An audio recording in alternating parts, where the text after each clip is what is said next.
What does God need with a podcast? Welcome back to the Unbiased Opinion, where everyone's opinion is biased except ours. I'm Daniel, I'm Craig. and this is the third and final episode we'll be doing on our mini episode series on the original Star Trek films.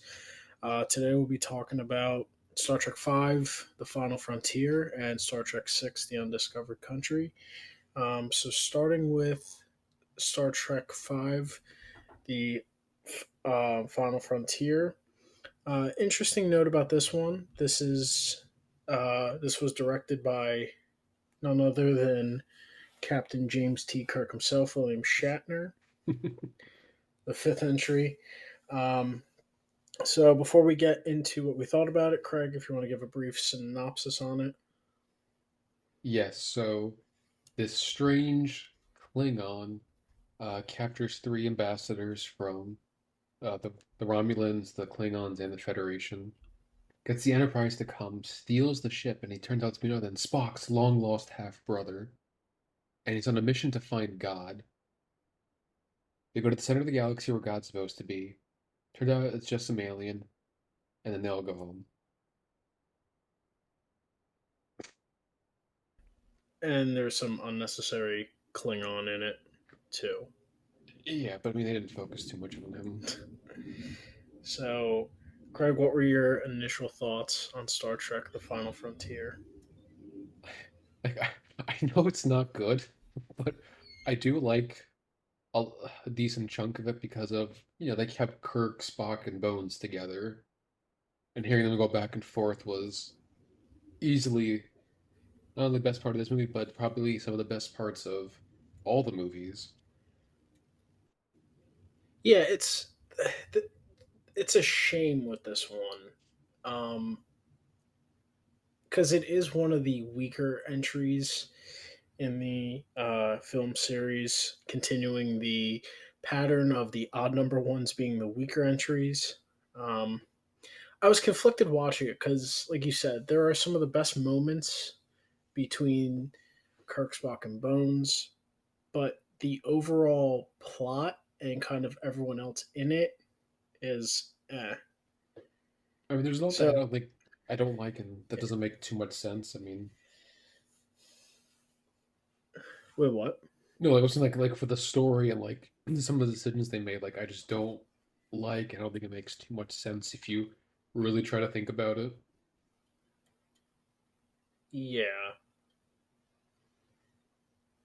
yeah, I guess, and that's yeah, I was like, first because things first, it like also yeah. Cyborg Go ahead. was Spock's long lost half brother. I mean, I hate when people do that.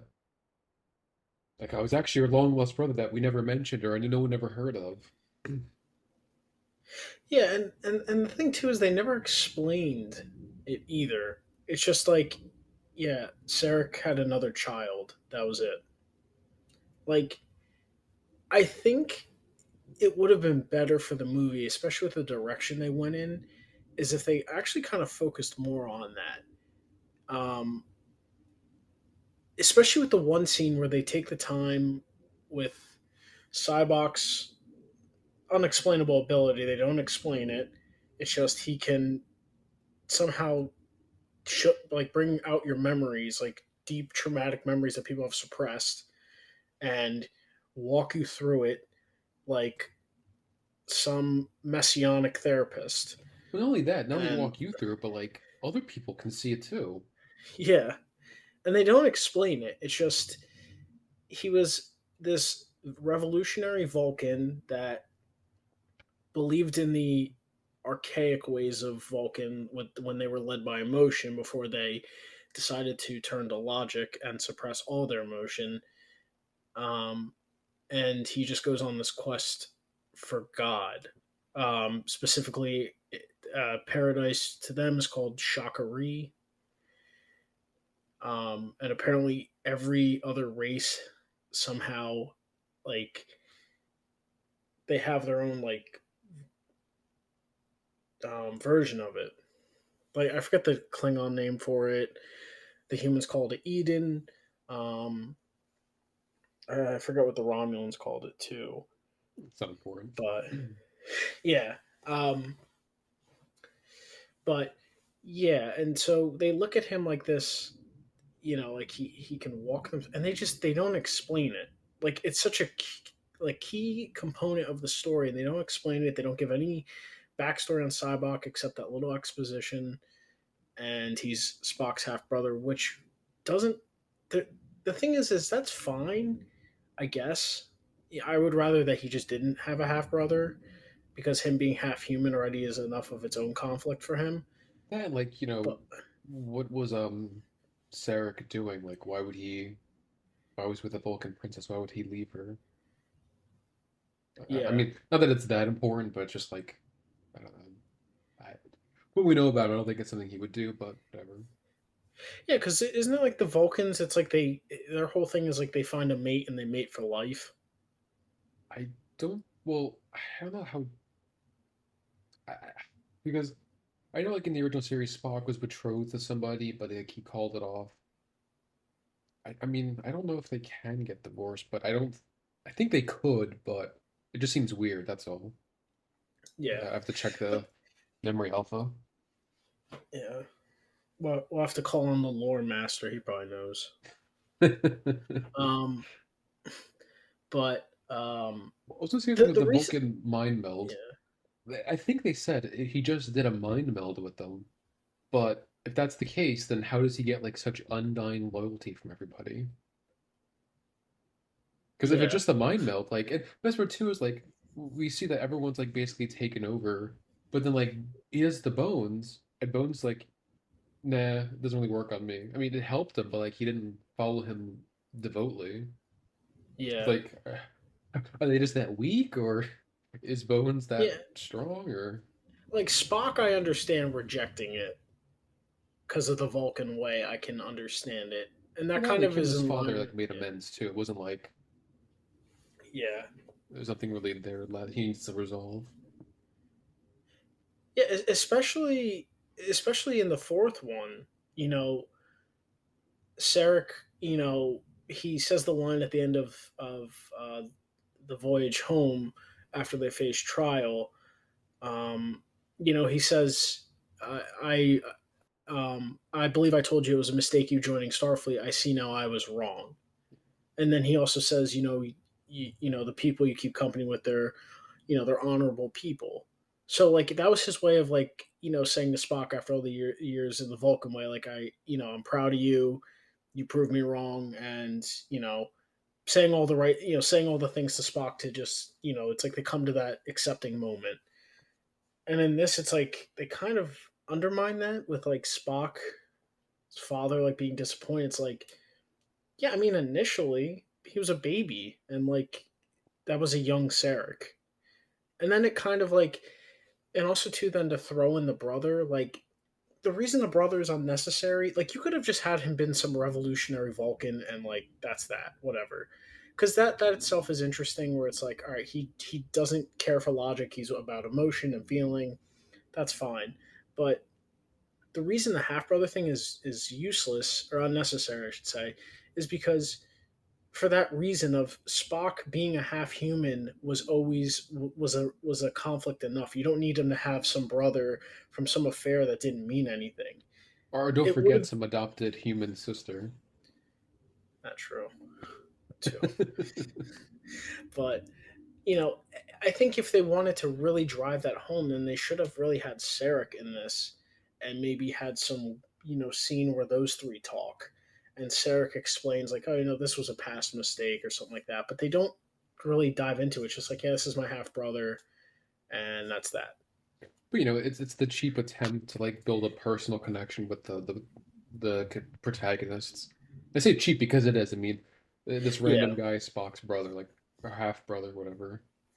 yeah, and that's another thing too. Is it's like you know and the thing is like they don't take time to even have moments where Spock and Cybok like kind of connect, where you can see like there's like they're torn and stuff. It's just like Cybok wants Spock to join him, but Spock rejects him every time, Well, that's the thing and too. that's it. More so for Spock, like maybe why he'd be reluctant to kill him. Because I mean, I really feel like Spock would have killed him.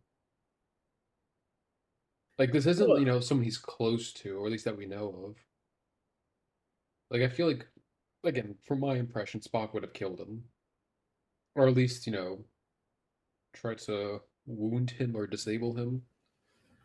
Because it wasn't like he yeah, was like it wasn't like it was Kirk or Bones, someone he's actually close to. Like I know it's his brother, but what does that mean to him?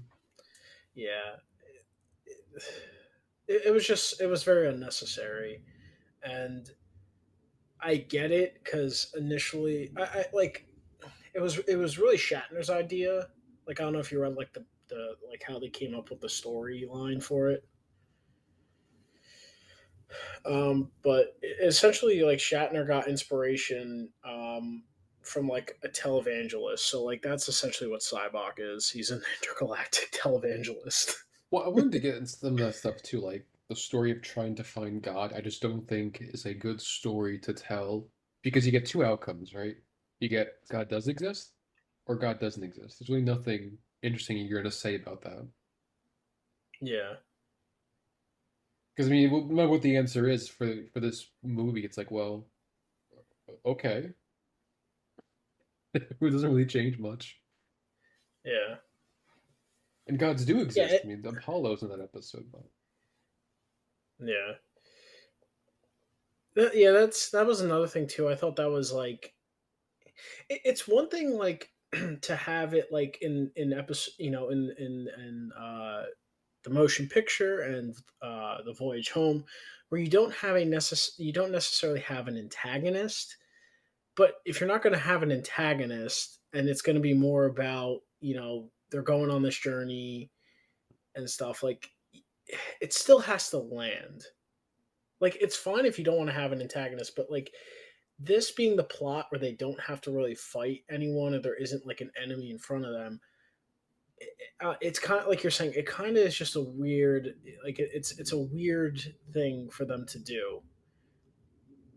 well, I it's funny don't too because know. I saw what they said. Like they knew writing the story, there's really nothing they could do that would make it satisfactory. Like, well, then why would you write it? Because again, like I don't think anybody's gonna watch this movie and like it's not interesting, really. Yeah, it's kind of just boring. Like, outside of like the, um, well, I should say, all right, like, the positives, because the scenes I do really enjoy, and I think some of the best scenes maybe in the whole series. Um, like you said, like Kirk's walking bones. Like, I really, I enjoyed the opening where it's them three. Like, Kirk's climbing the mountain, he's climbing Yosemite, and Spock is just, asking him questions, and Bones is just staring through the binoculars, worrying about Jim. Him muttering to himself. And then they have the campfire scene. Like, those moments essentially saved this film. Um, I think for everyone, because without that, it's just like the rest of it is just like, what am I watching? Yeah, I mean, it really Um, comes down more to the story. Like, yeah, like the characters, at least the main characters are fine, especially Kirk Buckenbones. It's one thing I'll give Shatner credit for because I made a joke, I think the last episode about people who don't understand the characters they play, and I was talking about Patrick Stewart. I don't know if I said that. But he doesn't understand his character of Jean-Luc Picard. Shatner really seems to understand, it's not just about Kirk, it's about Spock and Bones, and they're a trio. It's not just the two of them. People usually think it's a duo, like the J.J. Abrams ones. He probably has no idea who Bones is, for being honest. He's, oh yeah, he was the doctor on the Enterprise. He's not that important. yeah, even though he was like essentially, him and Spock were always with Kirk in the original series, going down to planets. Yeah. At least, he always Yeah, play like an important role in the episode. and like, I liked the scene, like in that memory scene. I liked it for Bones, right? That made sense. Like, he couldn't save his father, or he essentially puts his father down, and then they come out with a cure later.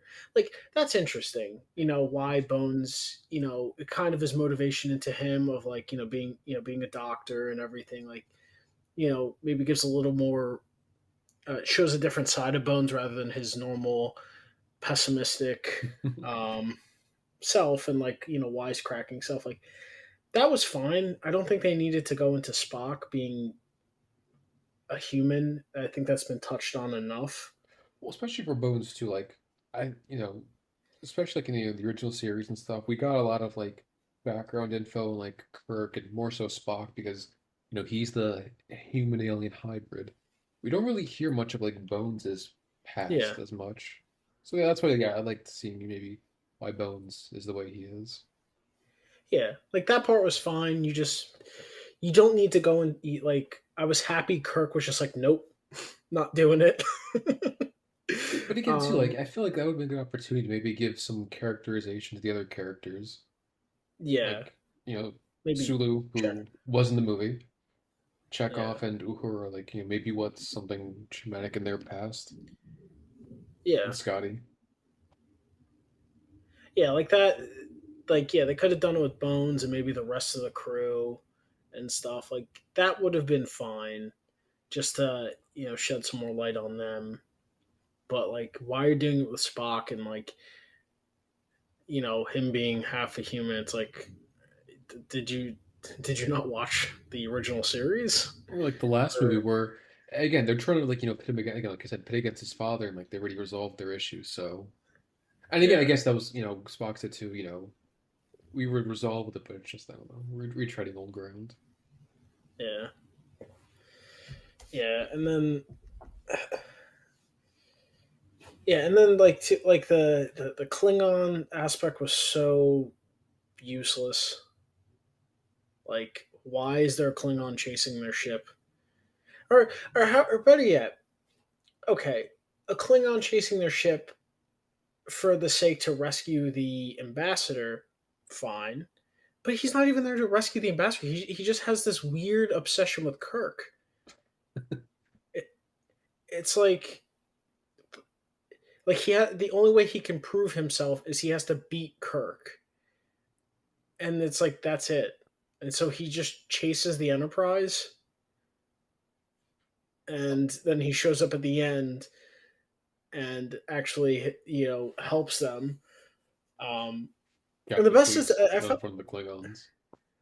yeah that I did like that scene, but the part where like the Klingon ambassador makes him apologize for attacking the Enterprise. Kirk wasn't even on the ship when he attacked. Kirk was on the planet dealing with that entity, and he made him apologize to Kirk. And Kirk like looks at him confused, like Like, oh, cool, dude. yeah. So like the redundant Klingon just coming after Kirk because he doesn't like him. It's like all right, like I think it was almost like a checklist. Oh, we're doing a Star Trek movie. Gotta have a Klingon in it. yeah, like if anything, it would have been more interesting is maybe you don't have the Klingons come after him, or you do. But what about why didn't they have like the Romulans come after him? Oh, Like why that was would have been anyone more. coming after? Like, it didn't really affect much of the story anyway. Yeah, especially too because they know that they were taken hostage. Like all the governments knew that they were taken hostage. It's not like that. It's not like Kirk and them were framed. They Yeah, were like I don't sent know there why to they go would. rescue them. Yeah. Also, again, I have a hard. Again, see, this is where I think another problem with the movie is like the special effects. It did not look good, and like we're using some Yeah, footage because, like they said, the Enterprise was the only ship in the area. No way that's true, but they used the shot from the end of the voyage home where we see the Excelsior in the starbase. They said, no, Enterprise is the only one that can do the trip, we swear. I just saw the Excelsior. yeah, And like, how did the ship get in such disrepair? Like, it's for the story, whatever, but I'm like, how is it this bad? Like, the ship's falling apart. Like, they weren't even any like battles or anything. I think they were just, a shakedown or something. Like, they weren't really anything that crazy. The ship's like literally hanging on, like, barely. yeah. I mean, the voyage home. What they just took. Well, no, they didn't even The voyage home, like, they because get the new ship. And the next, the next movie, it's all falling apart. uh, yeah, they're really just like they really like they just missed the mark with this one. Like again, like that's the thing about this movie is like they had those really nice touching moments like Bones' background and um, Spock when Kirk comes on the Klingon ship and Spock turns around. Spock. Like goes to hug him. Okay. It was a nice moment too because Spock said back to Kirk what Kirk said to him in the beginning when they were around the campfire, which I think might be the best opening in all the movies, um, because because Kirk said that when they asked him about if he was afraid to die when he tripped and fell down the mountain and and he says the heartwarming thing. He goes, "No, because you guys are with me, and I always knew I would die alone." Like, damn. And then Spock says at the end, like, He was he's kind like, of "I thought I right. was gonna die." Yeah, he's like, "I thought I was gonna die," and he's like, "Impossible, Captain. You were never alone." Like, and then Kirk goes to hug him, not in front of the Klingons again. But so it's like you have those little moments like that, like bridge the movie, like and make it watchable, but like and also, too, another thing that confused me is Cybok has this vision, right? And he gets to the planet, and everything is lining up in his vision. And then when he meets the entity face to face, and he's like, "That was the entity." Goes, "That's a vision you made up," like shockery. It's like, what? Oh, I thought, well, I thought it gave him the Like, vision. no, he said the Cybok shockery. That's a vision you created. And Oh, I was confused. I was like, I thought this thing was like playing mind tricks on him to get him to come there. So I'm like, so did he just go there out of his own like delusion? I didn't, yeah, I guess I didn't catch that then. And then another thing too, it's like the thing says you created the vision. Bring me the ship, even though um, it couldn't take the shuttlecraft off the planet. We didn't The even know what it shuttlecraft was. We just knew it was like some creature. Like, imp- imprisoned entity there, and it's like and it was weird because it's like it's showing all these different faces and all this stuff,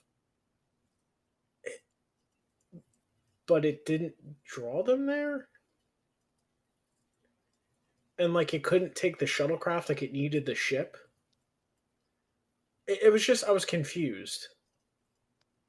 oh yeah. I mean, again, I think this is the problem of, this is more like a theological question. Yeah, Like, you're not going to find it generally in a sci-fi movie. I feel like they're a bit of a yeah, conflicting tones and ideas for a movie.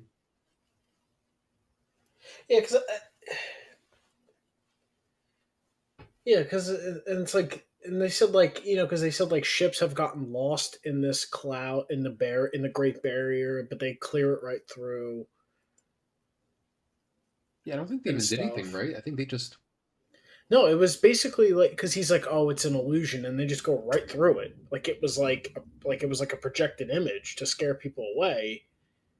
But they literally just went right through it, and then their ship got pulled to the planet. But they said like ships have gotten lost in there, so I was like, "What happened to the other ships?" maybe the enemy killed it or destroyed the ship. I don't know. Yeah, Yeah, I the mean, we story was did not get the a best. yeah, we at least did get the. Excuse me. What does God need with the starship? Jim, I said, you don't go in front of the Almighty and ask for his ID. I said, what does God need with a starship? Um, yeah, it was just poorly executed, and it was an idea that should have just never happened. Because I don't know. Because again, I like really just most good sci-fi stories, like there's something to talk about. When it comes to a sci-fi movie approaching like God, it's like again, like I said before, you get two outcomes, and there's not really anything there because they're not going to present anything theologically. It's going to be, quote unquote sci-fi or scientifically. yeah. They're not going to really. It's not going to be interesting. That's what like I don't think anyone's Yeah, ever really done something like this before and after. yeah, because yeah, this film was a critical disappointment, and financially too. It almost made them go in a complete different direction for the sixth one. Um, yeah, I I don't really have too much more to say on this one. It was just like boring.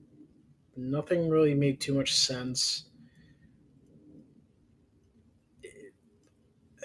Even too, it's like for Cybok, right? Like you would think he would use his newfound abilities to try to change Vulcan as a society rather than trying to lead this intergalactic like into the promised land journey like to find God. It's like your whole thing is like you're trying to get people to go back to their emotions, right? And like you believe in that way, in this like sense of enlightenment. Like why I wouldn't you mean, just try to go back to what? also maybe he came back with like proof of God. Maybe it would get them to change their ways, but Yeah, but he sends why wouldn't Vulcan he? Jesus. Well, that's essentially what they like tried to make him, and like I just like if anything, why didn't he just go back to Vulcan trying to change their society? Wasn't he? He said he was imprisoned or something. Like he was. Like I I think forgot what they said with it, but like he was like excommunicated or I don't know. he might have been exiled. Yeah, I forget. Let's see that long ago. He was persona non grata, basically. Yeah, yeah, they're just yeah. It's like okay, so say and I guess and here's too with like they really didn't think out the story and it comes down to writing. Say he did find God at the center of the universe, right? What would it have accomplished for him? Or like the crew and everything. Well, as I was saying before, like you don't really get an interesting answer. It's like, okay, well then God does exist, and it's like, well, it's not gonna really change anything about them or their way of life. I mean, they met a Yeah. God once, and they basically told him to go away. That would have been funny is like if they met if they met God and he's just like, uh yeah, you guys are doing fine. Imagine it was Just Zeus. keep There's Zeus at the center of the universe. I mean, it essentially was more of like a Greek god. Oh, no, I'm Um just like going off like that one episode where they meet yeah. Apollo. Like they meet Zeus. Yeah. That's where Mount Olympus is. That would have been funny if like Apollo was like finally resting. Yeah, that would have been funny if they went to the planet like Apollo, like he had a new race to worship him. He finally got what he wanted, and then they show up. He's like, "No, no, No! The Green I Hand gets tr-. him again. Yeah, I wonder, like in the start, I mean, because I know the original series was not the most, had the best continuity, but like let's check the memory off. Has Apollo ever appeared in Star Trek ever again, or been mentioned? I know they made a reference in Star Trek Beyond, but I don't know if they ever made a reference outside of that. no." And Deep Space Nine they didn't because the Bajorans had their own gods.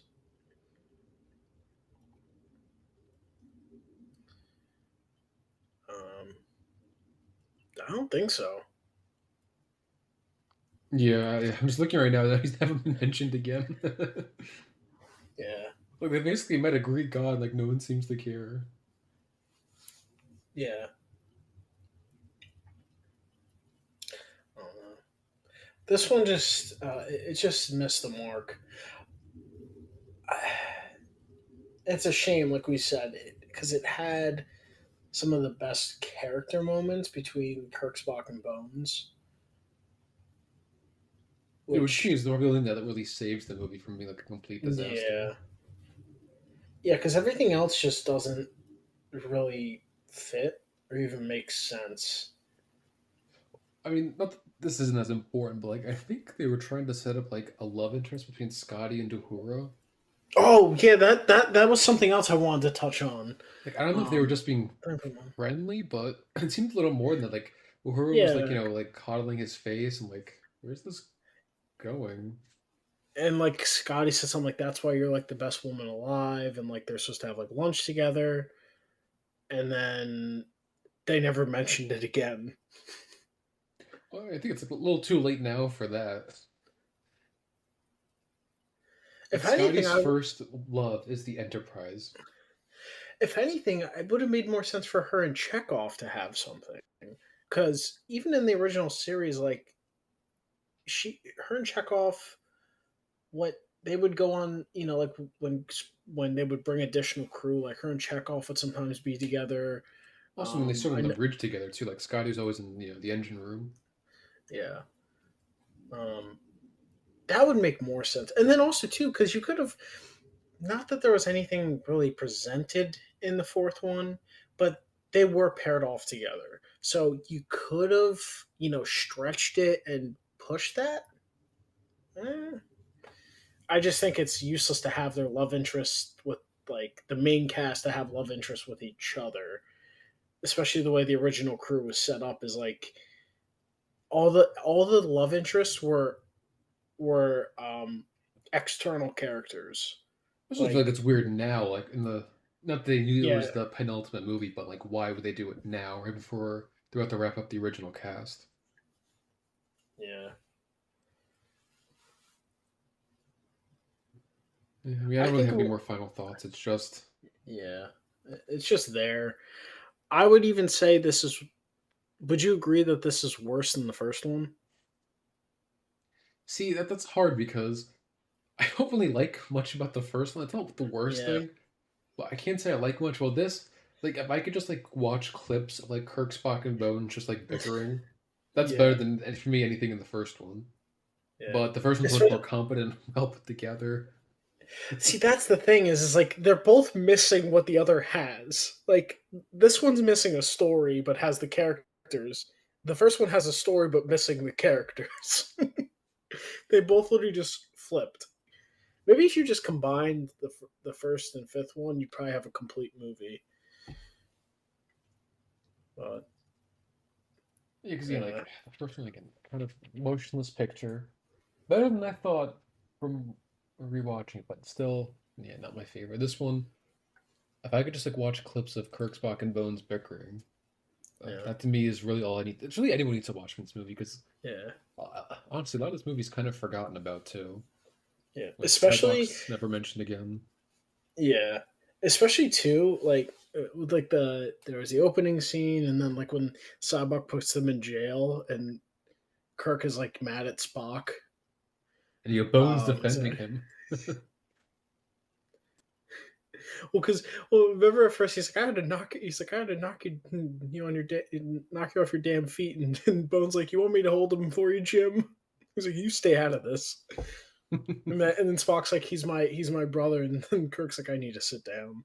Like those moments of them bickering and talking and stuff like some of the best. And it's like you want usually just essentially you just want to watch those scenes and skip the rest of the movie. Because and then at the end too, like then they have the campfire again, and Spock's playing row your boat, and then they're singing. Because in the beginning, like they're trying to get him to sing, and Spock is like, that was one of my favorite Bones lines was when he's like, it's not about uh,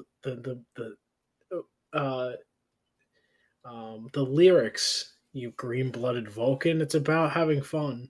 And Spock's like, I'm sorry, were we having fun? And then Bones goes, God, I liked him better before he died.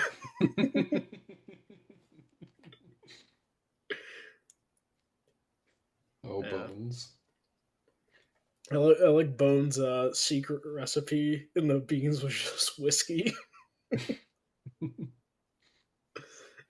remember. There's another line that I'm trying to remember. I forgot to write it down. But yeah, I like the bickering. You Yeah, know, again, I'll give William Shatner all the credit because he understood. It's Kirk, Spock, and Bones that they were a trio, not a duo. yeah.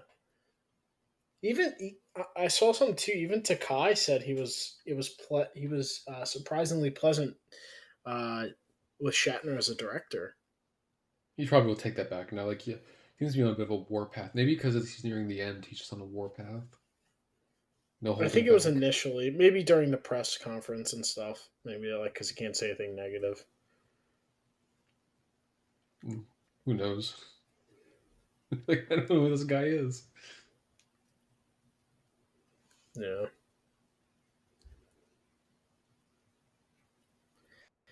but yeah, this one definitely misses the mark in terms of it being in like actual movie and like plot.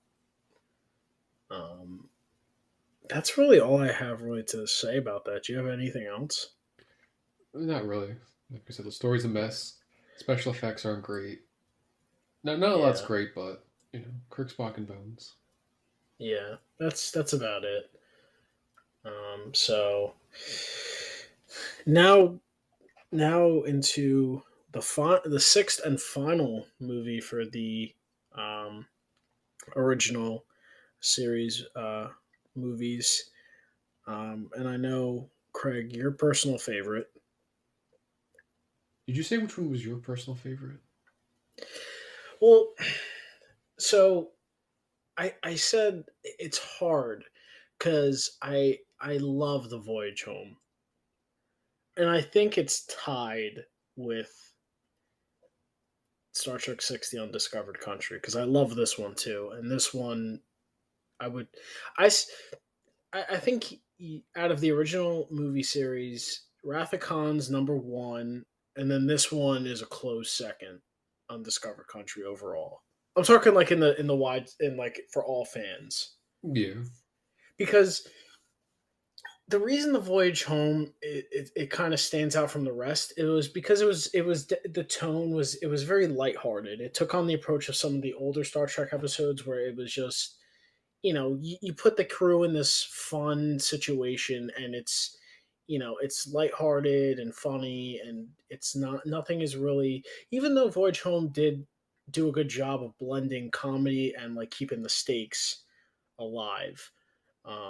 Like you never felt like it was like no, they're not taking their job serious. It's them being comical with the fish out of water um, setting for them while trying to accomplish their mission, which I thought they blended a very good job. This one is much along the lines of Wrath of Khan. It's very serious um, and very well done. But I think this one probably generally gets ranked probably number two, if not put above Wrath of Khan, because this one is a very well put together movie. Um, so, but back to your question, I think I would put it as a tie between the Voyage Home and this because it's hard to rank. It's hard to like say which one I like more because they're different, but I love them both equally for different reasons.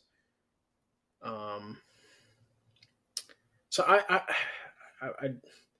I know it's like the very safe answer, but I would almost say like they're tied together for my Ooh. favorites. Um, That's fine. I mean, it's not like yeah, your feet are being held to the fire. you get some Trek, like the one Trekkie that listens to this episode. He's gonna send me. He's gonna write a death threat in the Pick a comments. side. Stop sitting on the fence. Oh, don't be a Romulan. Pick a side. But I know it's your personal. I know it's your favorite. Yes, because remember when I first saw it years ago, I was like, because everyone was talking about Star Trek II: The Wrath of Khan, but I remember seeing, I'm like, I actually like this one more.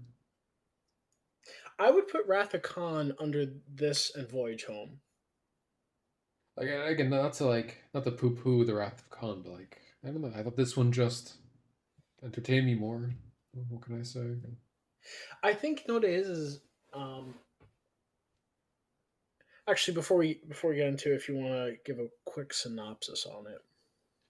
Yes, so beginning of the movie, I think the Klingon moon was like completely destroyed in some energy something accident, and because of this, the Klingons won't be able to continue their aggression with the Federation, so they try to be on better terms. They're like, almost being at war with each other. They said, settle down, Yeah, try to not be at each other's throats. And then this doesn't go too well because a lot of these people have been like born into the conflict. They're probably going to die with the conflict going on. So they just it doesn't feel yeah, right for them. The Klingon Chancellor meets with Kirk and the Enterprise. They have a doc we're doing to try to make peace. He gets assassinated. Kirk and Spock, or Kirk and Bones, are put on trial, thrown in jail. Spock has to figure out, who killed the Chancellor Gorkon of the Klingons and try to figure out a way to keep this peace conference going by other parties who don't want to see peace happen. And they save the yeah, day. yeah. The only thing I would add is the Klingons. The main reason the Klingons are really seeking peace is because they only have 50 years left of life. Because of the explosion, it was going to spread into their atmosphere and deteriorate their oxygen supply, so it would run out in like 50 years. So the Klingons are trying to trying to have the Federation destabilize their bases so the Klingons can move there. Well, I know they said the Um, 50 Earth years left, but I imagine they could have moved to another planet. I think it was just going to be so costly to relocate stuff that they couldn't really. yeah, because they had Federations like stations like right by the neutral zone, so they were the closest. It was like the quickest solution, and I think the Federation also wanted it to then essentially get the Klingons, try to open up talks of like getting them in the Federation too, um, I don't know if they would join the Federation. I think it's just more of, again, not to being. strengthen their bond, strengthen their treaty, and eventually come to like ultimate peace. Because Yeah. even though they had their truces, there were always even in Star Trek 3 and um, 5, where you have these rogue Klingons that don't adhere to it and they don't care for it, so they're doing their own things, and there's still small military conflicts that they're always afraid are going to erupt into an all-out war. Um, There's also too like the obviously it's a parallel to the Soviet Union, and yeah, instead of like directly fighting, they would always have their proxy wars like in the Middle East or other countries. So yeah. they're Well, this one, always fighting, even indirectly. yeah. Well, this one came directly, I think, from Leonard Nimoy. It was a suggestion about like what would happen if the wall, quote unquote, the Berlin Wall, came down in space. Yeah, I mean, So I feel like I know he said it, but like I imagine at least people I think would catch on. Like that's pretty clearly what they're going for. yeah, yeah. And I do want to do a side note. So I did a little research, and I think there's a common thread, or in Star Trek should have just stuck to this guy because this guy is directly responsible for the best three of the series, Nicholas Meyer. Yeah, I don't know why they wouldn't go back to him. Because he not only did he direct, but he also wrote the story and script. He did Wrath of Khan, he did Voyage Home, and Undiscovered Country. It's not a coincidence that this guy hit gold on three, and those three are unanimously the best of the entire series. It's not a coincidence. I don't know why they ever went away from this guy. Maybe he just was like, maybe I'll do something else. Maybe it was Um, Gene Roddenberry yeah, because I know like he said um, he hated this movie. yeah. Even though it was dedicated to him. Yeah, no. Oof. But this one did so well, it actually got two Oscar nominations for Best Makeup and Sound, and it also is the only Star Trek movie to win a Saturn Award for Best Science Fiction Film.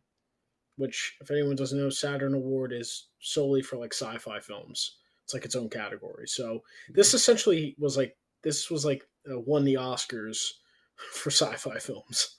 Um, which is impressive that this was the only one. I would have even guessed like Wrath of Khan, would have won. But yeah, so I know I mentioned it, Craig, but what are your thoughts on this one? It's really good. I mean, to elaborate more, I think the characters are great. I think they're actually, touching on something that's, not. It's kind of like not a lot of people, people getting older and trying to like, realizing, maybe these people aren't their enemy. Because I feel like it's kind of hard for people in our time to kind of understand that because we've never really been at war with people in our lifetime. I know, the Taliban, whatever. That doesn't really count like an actual nation. Because I think Yeah, throughout human history, this is a very topical thing, like being at war with somebody and then trying to find peace with the people you were just previously fighting. yeah. Especially like a 50-year war, even though like in the parallel of like the Cold War, like it was a 50-year ongoing thing. So I don't know. Maybe is that why they did the 50 years of Earth years as as the number for Oh, I mean that could just be like an estimation of like oxygen left on the yeah. planet, or I don't Maybe it know. was like a little tidbit they threw in there. Um, so yeah, this one too. Like I like when we covered Voyage Home. I don't really have any negatives about this one. It's just a very well put together movie. And again, like I said for Wrath of Khan and Voyage Home, like you don't necessarily have to be a Star Trek fan to enjoy these movies. That's how good, like well put together they are. And I think also, do we have any negatives on this one, or is this just going to be straight up love fest? Probably a love fest because I'm trying to think like, I mean, maybe quoting a little too much shit. I mean, I know they made a joke like you never really read Shakespeare until you read it in the original Klingon, but Yeah, it's like I don't know if they would care so much about Shakespeare, but that's yeah, this is more like a yeah, nitpick. It's funny seeing him yeah, quote Shakespeare as he's taunting Kirk. yeah. To be or not to be. Um, yeah, I don't have anything negative to say, and and what I was gonna say before, why I think this one's better than Rathacon. Rathacon was a very simple like story about revenge and like mistakes of your past catching up to you, and it was one of the strengths of the film. Like why it's simple. You're not trying to find God at the center of the universe with some revolutionary renegade. You know, it was just this old character comes back. Kirk's mistakes come back to haunt. His decisions come to haunt him, and while coming to terms with things. So it's a more straightforward film, and and films I think nowadays like people come to appreciate that. Like with certain, when a film pulls off a very simple story, it's and it hits the mark. It's done. It's beautiful. So Wrath of Khan did a very good job. This one was a much more complicated kind of. Well, I mean, there's definitely more going on with the plot. Like there's yeah, more like there's two the Kirk and Bones on trying to escape. You've got yeah. Spock trying to find who's the assassin on the Enterprise. I don't want to say it's complicated, but I think like there's more going on and they pull it off. Like they do a very good job of like adding all this stuff and the assassination while they're also trying to keep the peace talks. Kirk and Bones are trying to get out of jail. Um, and Spock is trying to, prove their innocence. So there's a lot going on and they pull it off. And I think that's why I like the point I was gonna make is like why I like this one better is because they pull that off, and there's a lot to it, and it just keeps you engaged. And Rathacon did that too, but I do, I don't know if that makes sense. I Like get what you're how saying. Like there's more storylines going on, so you're kind of like yeah they're not focusing on the same storyline the entire movie. yeah Keeps you a little more uh, engaged and stuff. yeah yeah, and so they did a great job with that. Um, and because again like the well because this is going to be the final thing for the well the crew wasn't even supposed to be back in it. Spock volunteered Kirk and the crew without them even knowing, which I did like that scene. um, uh, well we should touch that uh, Sulu is now captain of the Excelsior.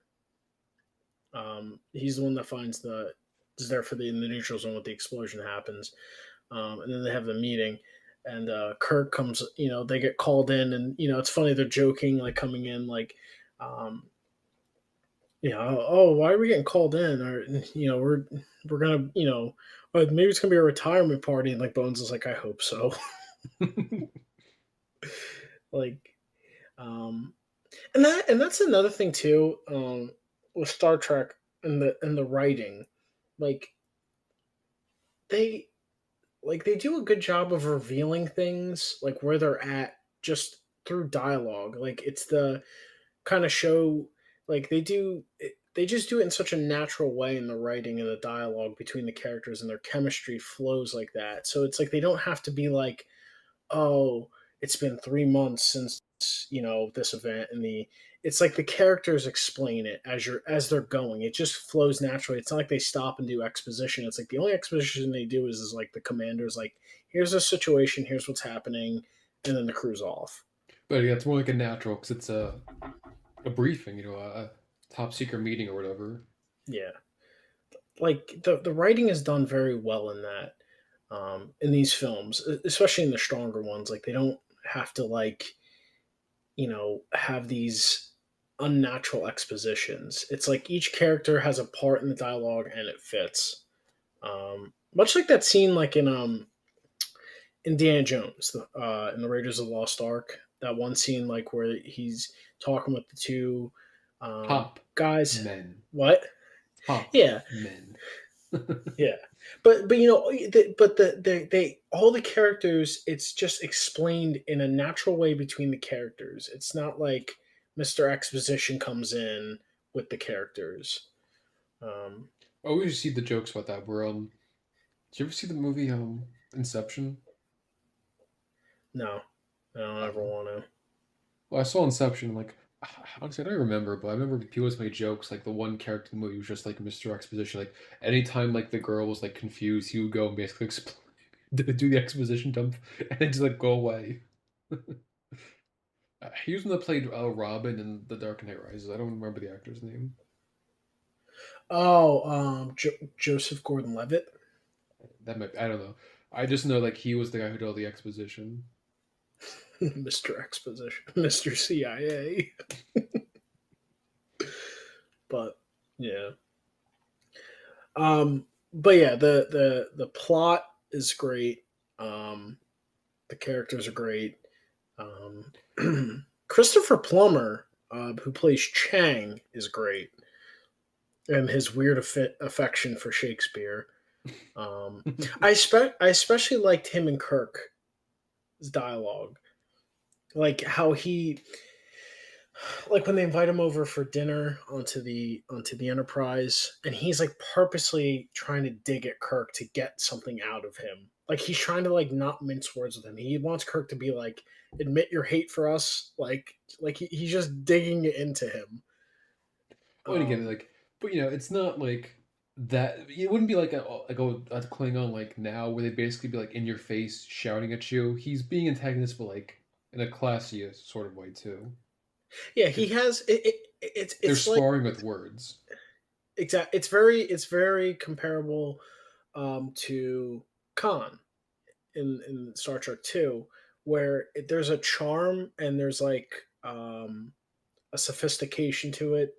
There, it's like you said, it's done in a very classy way, and it comes off as very charming for the villain. Kind of the kind of dialogue you'd expect from like high society people, like in the olden days.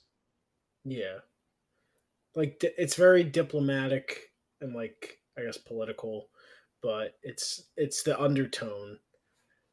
Like you can already see Chang's like a scumbag, but he doesn't. It's not J.J. Abrams. I'm black. I'm He wearing walked in black, a and Nazi uniform because he couldn't be any less subtle. yeah, he's 7 feet tall, towering over everyone, armored up in black Why do you have armor like because this he's big and SS on bad. your arm? Like, what do you have the swastika on your arm? You never been to Earth. I'm all about the peace talks. No, no, it doesn't mean So like I forgot the SS meant. Like this is like super security. It's not. I don't know what the SS actually stands for. Yeah. Yeah, I'm so looking forward to the peace talks. Schutzstaffel? I was looking, I was looking to, I was very much excited to come to the peace summit. I was looking to take a break from running the labor camps. You know, like, yeah, I mean, like, so it's like you get a sense of him, and it's done well because like the chancellor is like you could tell like him and Kirk like he's like they do well. Everyone's tense, and it's like it's shown in the dialogue and everything. It's not like, oh, you Klingon dogs, oh, you human. It's like, it's like these passive aggressive comments, but no one's really saying what they want to say. And the Chancellor is doing a good job of like, he understands the tense situation, but he's still holding high hopes for it. Um, it was just a very well done scene. Just that simple dinner scene to set up, and that's another thing too with this movie. It did a very good job it building up and like building the tension, getting the stakes like going, and there wasn't like any battle or anything that took place. You it was just like that's good writing is you build the tension between the characters through their dialogue. No one pulled a sword on each other at dinner. It was just done through the dialogue. Plus Just a very two, well written scene. oh, so plus two, you had like the history of like, I know TNG was on at the time and like they had made peace with the Klingons in the show, but excluding that, up until this point, they'd always been at each other's throats. Like, there's never really been peace between Yeah. these two. So, like, there have been adversaries for as long as, before they were born. Like, by their grandparents have been adversaries. So, Yeah. there's a deep hatred for each other. Yeah, and Kirk's son was killed by the Klingons. The I forget the one admiral's name. He also was like, yeah, no, don't trust them. Let's take them out. Yeah, Cisco's dad. Yeah. I forget Also, too. Admiral Oh, Cartwright. That's what it was. yeah, yeah. Um, we also got to see Odo in this.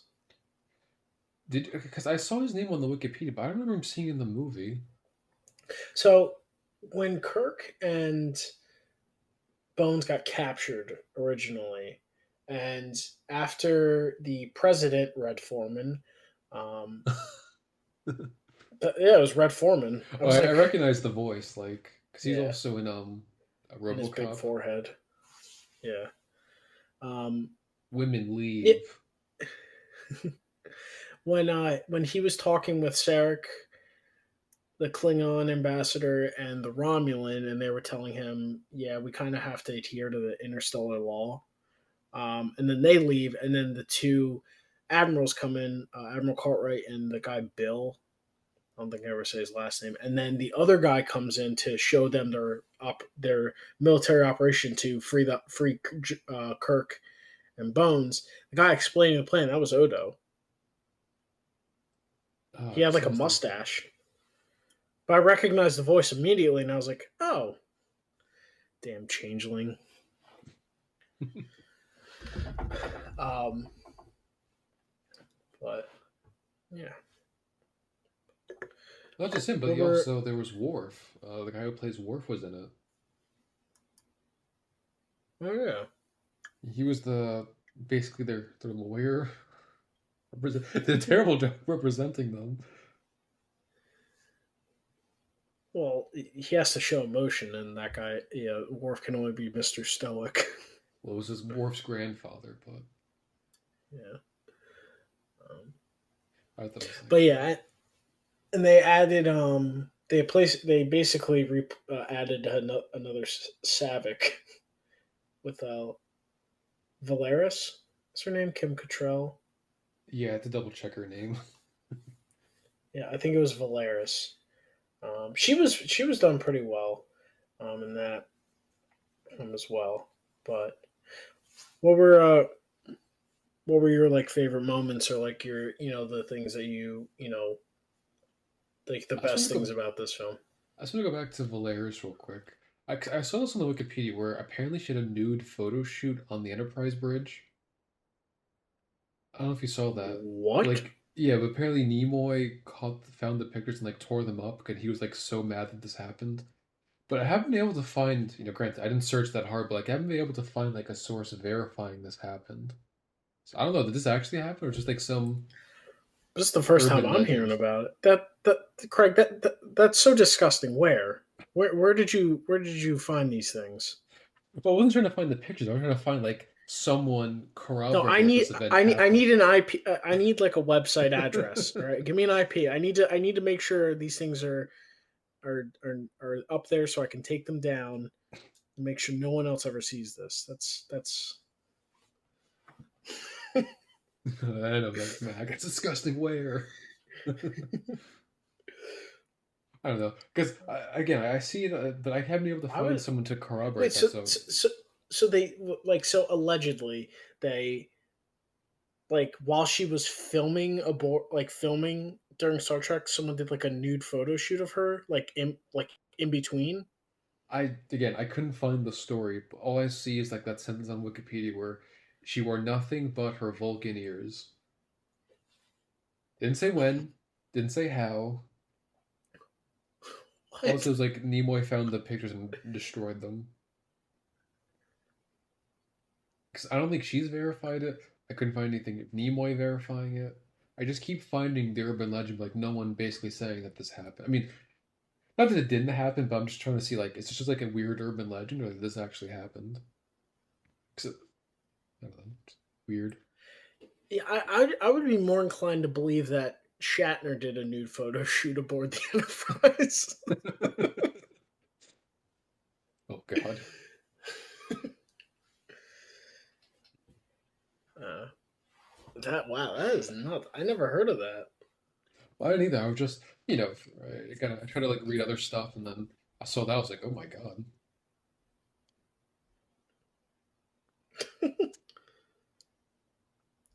Oh, it Or says it maybe here it happened. Who knows? during filming, Cottrell participated in a photo shoot on the empty Enterprise bridge where she wore nothing but her Vulcan ears. What? Oh my god!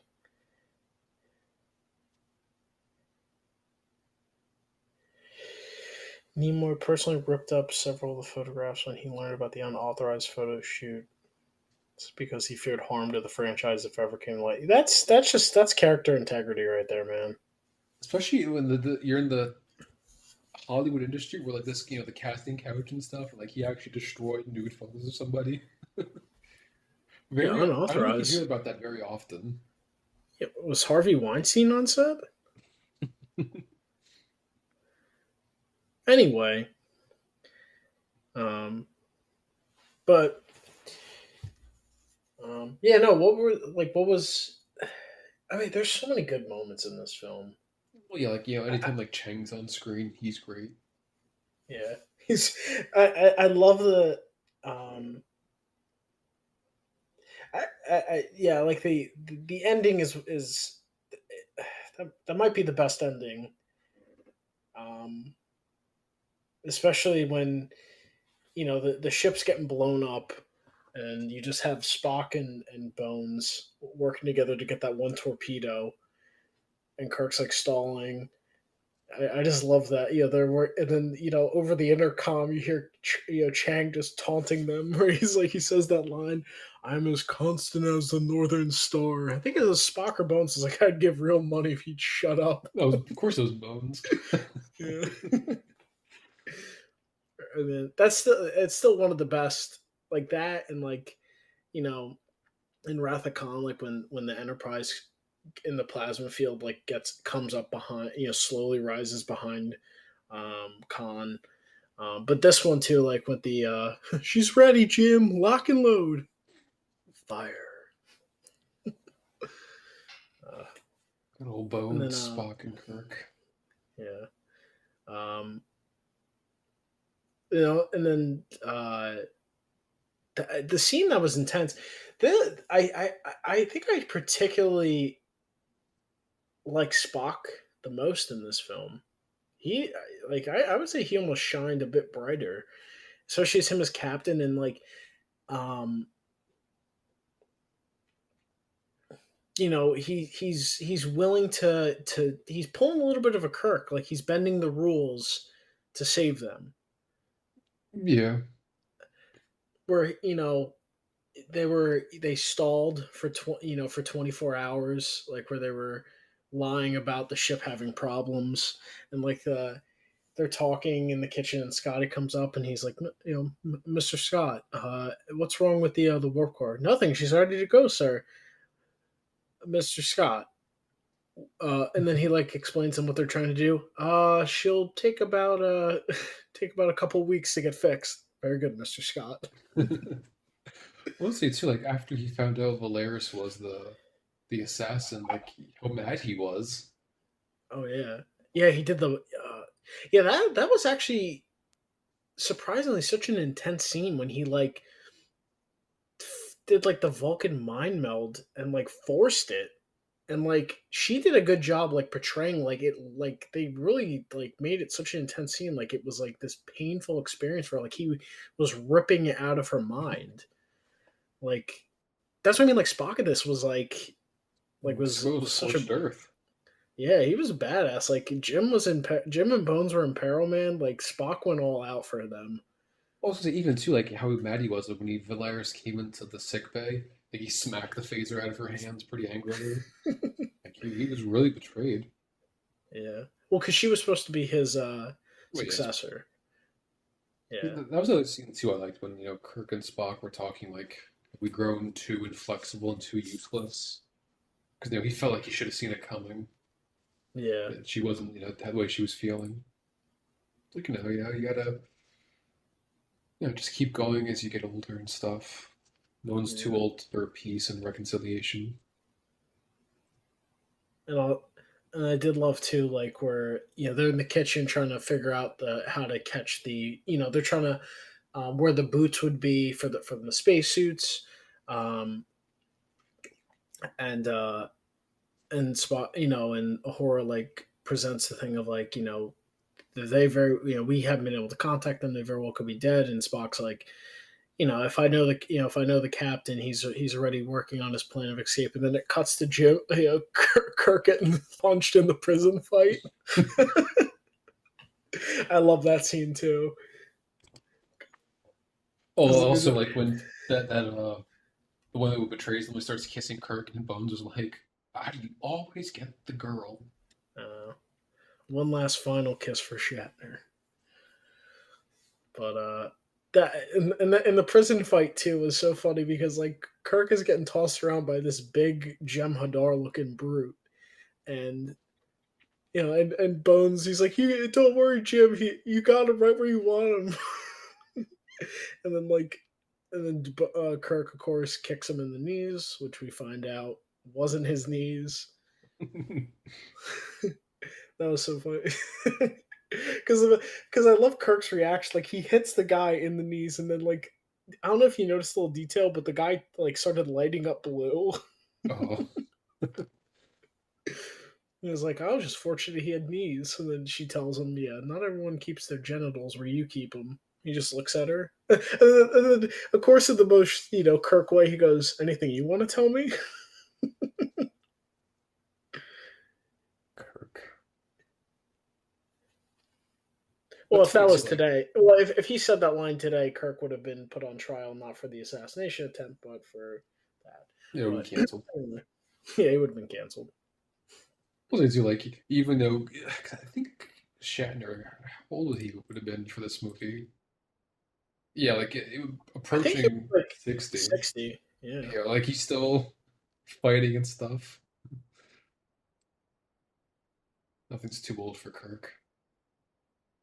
Right now, he could still he'll still fight that person. I wonder if Shatner's going to come back in the Dodgeball remake as the Chancellor. There's nothing I can Yes. do. They signed me for 2 movies. Mm,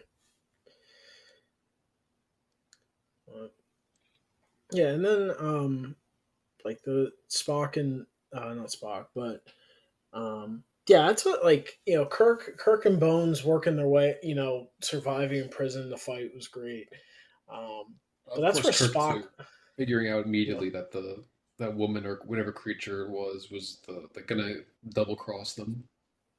Oh yeah, Can't get one over on he, Kirk. he always has a plan. Unlike yeah, unlike the new Kirk, where he's just imagine him in prison. Like, in if they filmed the scene with J.J. Abrams, like I'd like rather he would have rather had no idea what. I'd rather not try to imagine it. Or better yet, imagine if Zack Snyder filmed Kirk in prison. Oh God, no! Just like Batman. No. But um, any anything else? Um, Better yet, why would you rank this one your number one? I think it's my favorite just because I like what the movie's about. Essentially, like not that again Star Trek 2 was bad, but like I've seen like a million revenge movies, revenge is bad kind of movies. It's good, don't get me wrong, but like I don't know. I feel like I've seen it before in a way too.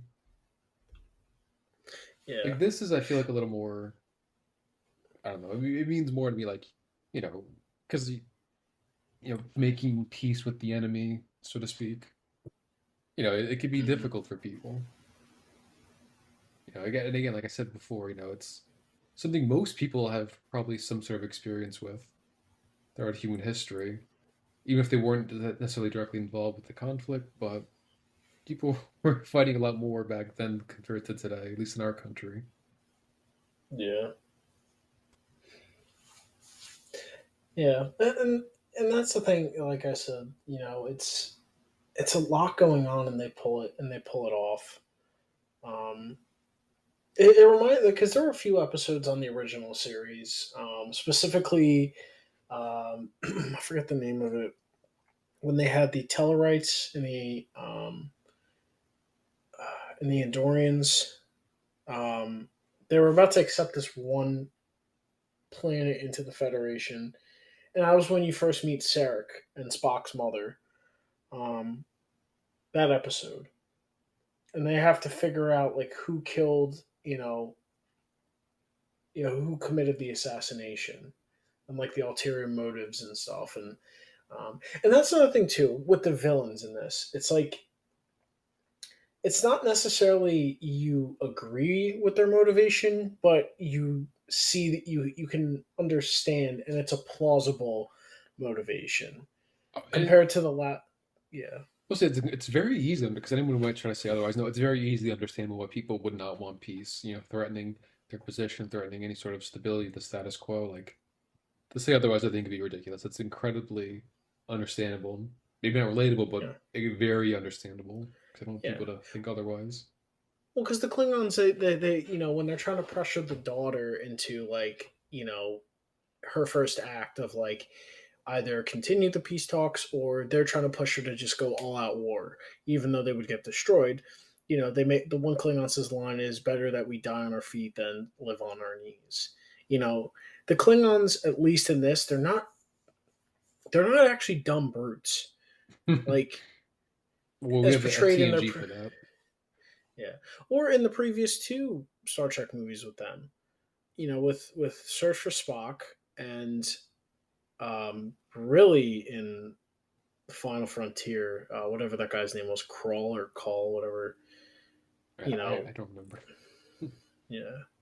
But this, it's like they're justified, and they're trying to preserve their culture, and you can look at it in both ways. Like obviously, the peace, it's supposed to do it the peaceful way, but you can also understand them like they have very much a valid reason to fear the Federation, and then you can also see on the Federation, because you see it on the Federation side, you already have multiple people saying wipe them out. Kirk being one of them is like, don't trust them. I don't want to do this.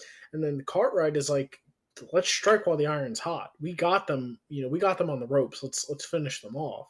So And it's not like the, you the know, Federation's fear is unfounded either. Like they've all been burned by yeah. Well, the and that's what I Klingons. and that's why it works is, it, both sides you can see it, and even the chancellor before he gets killed makes the great line. He says a great line to Kirk, and I think this too is something that like it reaches like any generation. You could set, you could gear it more towards the generation that when this movie came out and the generations before. When before they leave to go back to their ship, he says to Kirk, he says along the lines of, you know, hopefully, like essentially, like, we're trying for peace, but we're gonna have to struggle and live through. We're gonna have to live through the struggle to get to peace. You know, and that really was such a great line because it's applicable to honestly any generation. When there's like when your ultimate goal is to get to whatever, you want to get to the peaceful side of something, right? It's usually there, there's always going to be that tug of war, that conflict that comes with it. And the one, the older generation is usually has to be the pioneer, but to be a pioneer in most situations when it comes with great change, you're the one that has to take the brunt of the struggle, so to set it up for the younger generation. And that's why, like, in this movie, like, it is a, it's a political thing, but it's also really like it becomes like a cultural thing where, the Klingons are trying to preserve their culture and they're afraid of the Federation. The Federation is trying to preserve their culture because they're afraid of the Klingons. So it's kind of, it was well done, and almost like naturally, like a buildup of, like, from the original series and the other movies to get to this point of like these two, they both ultimately want the same goal, but it's that, and it's exuded in Kirk and, Chang and other, the Romulans and stuff as well, because they're always very sneaky, very sneaky. um you know it comes, but it comes through naturally, and that's where, like, you can see both sides and the motivations and why Chang and them would not want to do it, and why some of the Federation guys don't want to do it either. And the Romulans, I think, just want to see everyone around them burn. Oh So yeah, the Romans like they don't want a potential alliance with the Klingons and the Federation. They prefer like chaos, and they could just control the chaos. yeah, but that's where this one, They thrive in chaos. yeah, but that's where, like, why this one is so great for that reason. Like, Ka- Khan's Wrath of Khan is great, no denying that. But again, like, when you get into like the deeper meaning of it, there really isn't anything outside of Khan wants revenge and Kirk struggling with his past. That's essentially it. Like, but this one, it's like kind of all these elements, like the crew's getting older, there's this political conflict, a possible all-out war can break out. um and you're stuck in this, the characters are stuck in this, and they're about to retire. Which actually, this movie almost went a completely different route. um Speaking of them retiring, um I don't know if you knew the original concept for it. They wanted to, because of because Final Frontier was such a disappointment, they almost did like a prequel movie for Oh my this. God. They almost did, um, younger actors portraying like the crew when they were at Starfleet Academy. I mean, that's basically what they did for Star Trek. It's 2009. Yeah. And thank God they didn't, because that would have been such a sour taste to end the franchise with like the original crew on the Final Frontier. Yeah, at least they got a nice send off, and Yeah. And but initially they why that didn't go through is because the original cast had a huge problem with that, and also like fans did too, because they're like, yeah, no, screw that. Like, you got to give them a proper send off, which they do a very good job of all this stuff, and then somehow tying it up beautifully in a nice send off for the original crew. And because Kirk even, Kirk even, comes to it, as well. You know, they get decommissioned, or they're ordered to decommission when they come back to Earth, and they, um, Kirk, they go on one final little cruise, and then Kirk, notes, a new, time for like a new crew and everything, and like a new legacy, and You could say not the not a next new legacy. generation. God, I hate you. But yeah, that's what and that's why, like, this movie, it juggled a lot, and it handled it so well.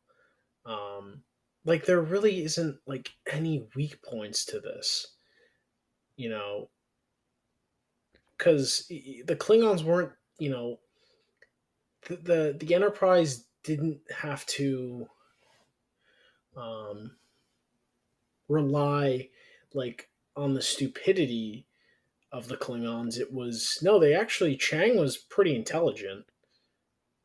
They had the cloak ship that could fire and not reveal itself. Um, yeah, and they had to essentially, it was, a horror, it was a horror, right, who said, like, follow the trails, like the ignition trails. Yeah, just to give her something to do for the movie. Yeah, and Sulu got a ship, and he comes in at the end. Um, but Also, too, yeah, like you said, like how this is a nice send off. Like that was one of the. I'm surprised. I mean, I guess no really serious like people don't play actors or characters that long, but like at the end of the credits, where they all sign their name, which I copied in Endgame. yeah, Like that was a nice way to. I like that. Very classy yeah. thing to do. And it felt, yeah, and it was like, and that's the thing, like, this guy Nicholas Myers definitely, handled it with love and care towards the original series, and because all his movies felt like the actual Star Trek characters. Wrath of Khan, The Voyage Home, and Undiscovered Country, like, it felt like the crew, and it felt like Star Trek,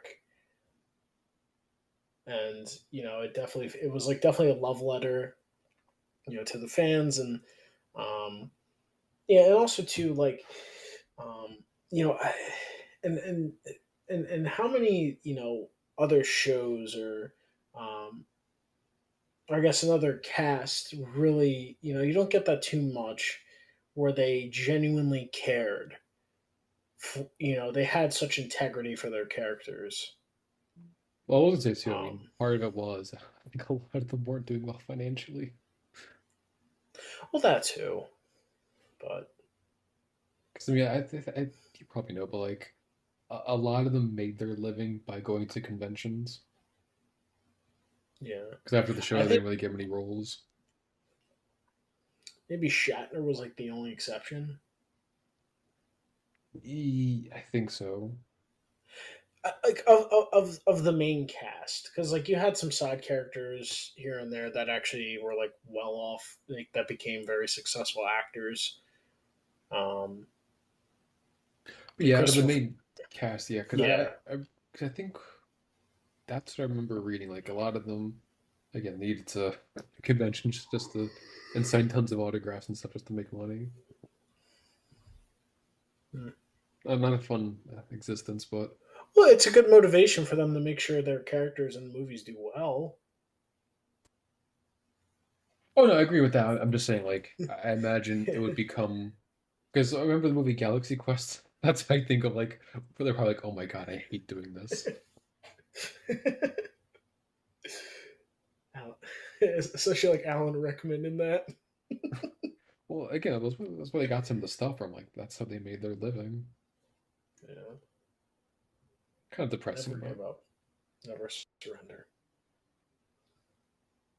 But is there anything else with this, with the closing chapter? I mean, they ended on a high note, which lots of people can't always say. That's true. And my But personal favorite, it's Yeah,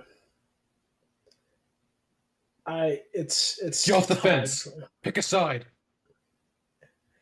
I'm on the wall. We gotta tear this wall down within me. Um, yeah, I genuinely love this one. Voyage Home as well. Those are my definitely my two favorite. Um, but yeah, I mean, if you're a true fan, I say watch them all because there is stuff in even the odd number ones. There's still redeeming moments in each of them. You have to Um, call the odd number ones. I mean, let's be honest. um, like there are redeeming moments in them that like the thing with the odd the one, three, and five, they had it's like they almost had it. It was like it felt like no, it felt like for those ones, it felt like unfinished products. Like they had they had something, but they were just not able to piece it together completely. Um, Maybe for the fifth one, just rewrite an entire different plot. But the third one, um, and the first one, it's like you had the right pieces, you just didn't fully bring it together like Wrath of Khan, Voyage Home, and Undiscovered Country. Like those felt like just complete movies, well written and everything just flowed and fit perfectly. Um, where like one, three, and five just they had something there, but they just you're just almost You win there. some, you lose some. Yeah. I mean, hey, like yeah, the fact that they made six movies is an achievement in its own. And they weren't all Have complete to, garbage. yeah, Because I don't think like other like long running movies, you got like the Fast and Furious franchise, like most are garbage. You get the Resident Evil movies, those again, are most of those. those are Well, garbage. Craig, those are comedy gold. You couldn't you couldn't pay someone to intentionally be that funny. Like I said, garbage. I don't care what the Yeah, Rock's gonna do, kidnap me. I'll take those 3 billion. But any what are any final thoughts on the entire movie series? I mean, I guess it's a good way to, like, I think we should end it to kind of make peace with the Klingons after all their rabble rousing and the other bad stuff they've done throughout the other movies and TV show. Yeah, Finally make peace with the enemy.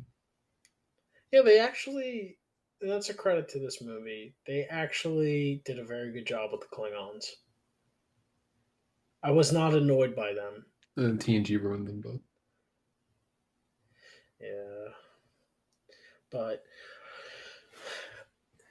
I actually enjoyed the Klingons in this because they actually talked and acted like you know people, not let's die in the blaze of glory, eternal glory, and death and it's like all right, like if that's all you're focused on, then you should have just stayed like in tribes and had spears and just fight. Like like seriously, like you're in space, this is supposed to be more advanced time. Like obviously there are civilizations in the first in the entire run of Star Trek where they come into primitive cultures. The Klingons are not one of those primitive cultures. They're supposed to be one of the more advanced cultures.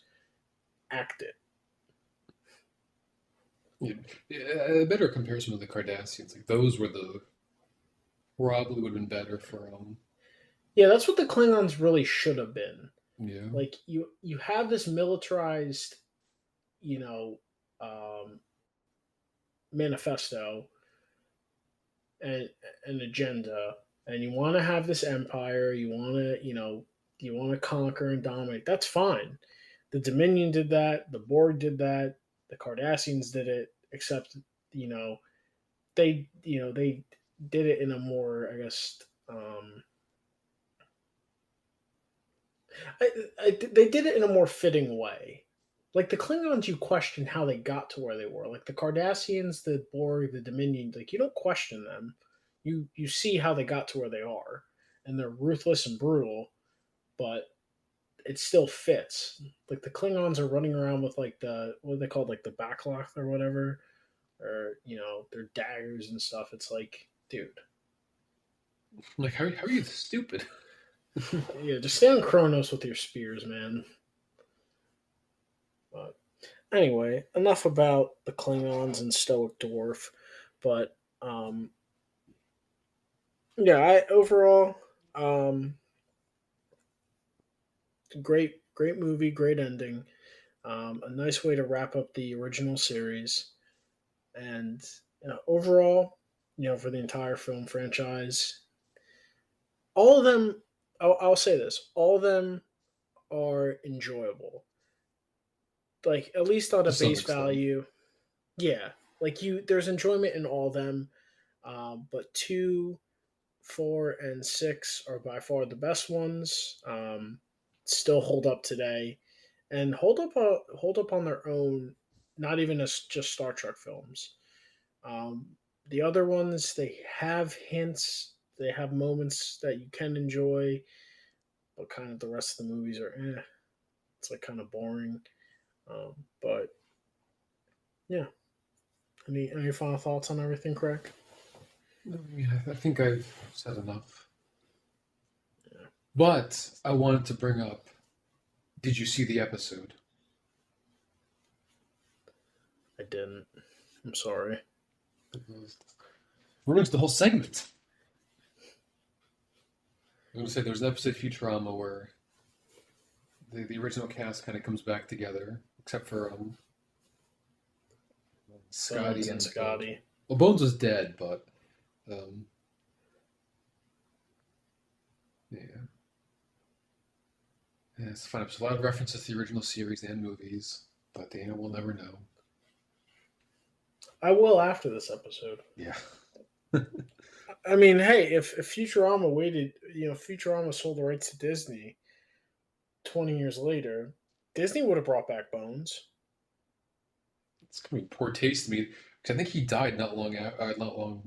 No Not one's that they ever were really waiting for him. gone, He died Craig. right before the show came out. No one's ever really gone.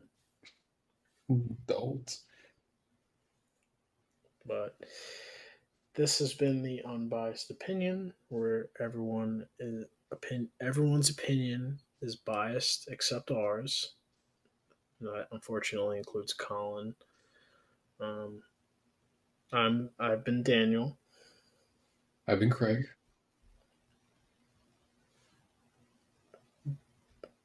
Bye. See ya.